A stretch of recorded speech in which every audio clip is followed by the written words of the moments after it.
Let's turn now to the very troubling news with the U.S. economy and global economy, and put this up there on the screen, just breaking out this morning. Markets around the world are having a massive slowdown after two significant events here in the United States. A very disappointing unemployment report, which showed unemployment rising, and the Federal Reserve deciding not to cut rates.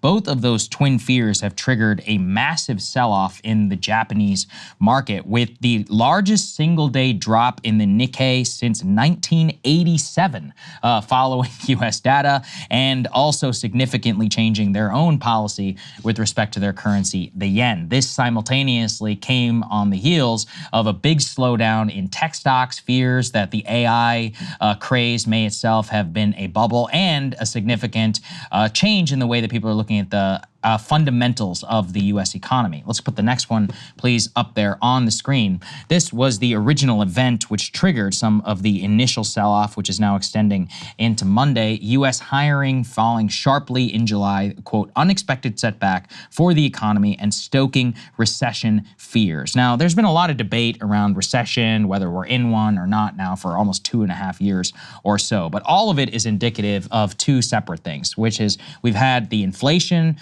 problem, which the Federal Reserve has responded to by increasing or keeping high interest rates relative to where they were previously, and then debates around whether they are putting their boot too far on the neck of the U.S. economy and preventing it from, quote unquote, running hot. The fear amongst stock markets and consumers and everywhere else, businesses, small businesses up to large businesses, is that they, by their refusal to cut rates, as some European countries have now decided to do, they have actually waited now too long and simultaneously put pressure on an economy which itself facing pressure from that unemployment. And then, of course, because we are the preeminent leader in the global economy, you have other countries like Japan, China, and others which are reliant on U.S. consumers and buying manufactured goods in their economy, which then significantly drop as a result. So it's a global slowdown, Krystal. We've got high inflation, and now we're getting higher unemployment, much like the stagflation days of the 1970s. And what we have on our hands is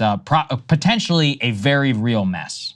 Oh, no doubt about it. And I think it's becoming increasingly clear the Fed screwed up. You know, there was a lot of premature celebration about a quote unquote soft landing because inflation had come down and employment had still been quite strong. But as we've been saying for quite a while now, these tools that the Fed uses of hiking interest rates are very blunt tools. And it is a real guessing game. And it takes a while before those tools show up and really bite.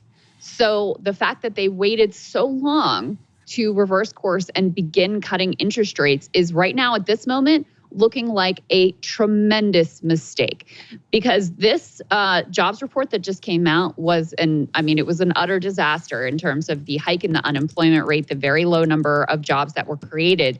And now it is triggering this massive global freak out, because the U.S. economy had been somewhat unusually strong and really bolstered kind of world prospects and world economic sentiment. So with the rug being pulled out from under that, we don't know where this free fall ultimately ends. You add to that another thing that we've been covering is this possibility that all the AI euphoria is another tech bubble, a la the late 90s internet bubble. Not to say it's not an important innovation, not to say it won't be game-changing in certain important respects, just as the internet was. But you can still have this irrational exuberance, all of this money pouring into ventures that don't make a lot of economic sense.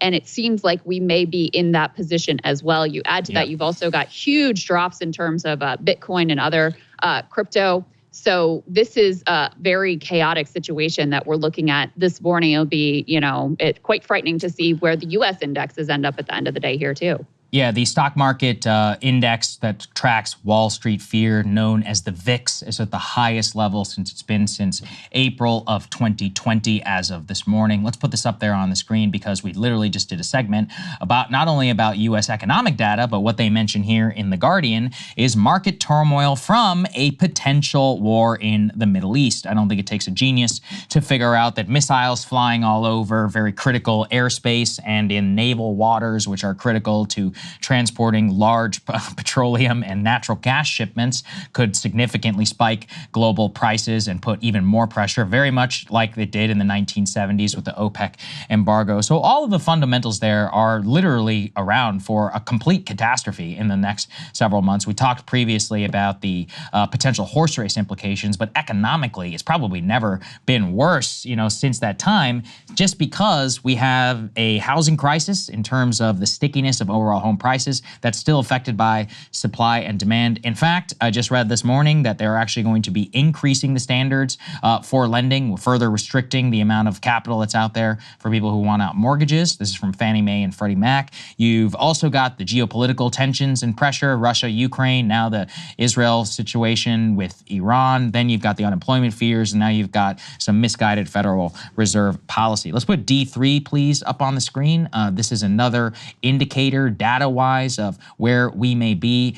This is the official chart showing the quote-unquote Sahm Rule has been triggered. This is the real-time recession indicator that was developed by an economist, Claudia Sahm. Historically, quote, this indicates the economy is in the early stages of a recession. Its possible quirks of the post-pandemic recovery mean we could still avoid that, but this is concerning, as Heather Long notes. Now, I wanted to previously raise one of the things that made the Federal Reserve move so puzzling is that was actually in contrast to other central banks. Let's put this up there. For example, from the Bank of England, just days ago, actually lowered its main interest rate by 0.25% to 5%, first cut in over 4 years. Some people were expecting that. Now, it seems that the earliest possible rate cut from the Federal Reserve may come in September, but that is, of course, a little bit of time to wait, and there could be significant sell-off in the interim period, Krystal. Yeah, and you have a lot of Wall Street types, analysts saying, hey, we need an emergency rate cut and we need it right now. I know you shared with our group chat this morning, you had Jeremy Siegel from Wharton saying, we need a 75 basis point emergency cut in the Fed funds rate with another 75 basis point cut indicated for next month at the September meeting. And that's minimum. Mm-hmm. That gives you a sense of the level of concern that we could be entering this sort of doom spiral now with the Fed having waited way too long to begin cutting interest rates. So it's a very, very scary morning out there. And I think the big trigger was this very poor jobs report, came in way under expectations and triggered the Sahm Rule. And officially the Sahm Rule holds that if unemployment has jumped 0.5% from the low of the past year, and that's, Saagar, as you were pointing out, that's what this chart shows here. Now, there could be mitigating factors. The economy's been really weird. So, maybe the Fed is able to act quickly. Maybe they're able to forestall the worst of potential consequences. But I don't think there's any doubt that they waited too long to act and to change course here. I think that's pretty clear this morning. Yeah, and it appears the markets are pricing in some emergency rate cut, certainly possible. But anytime you just have that, it just indicates chaos amongst decision makers.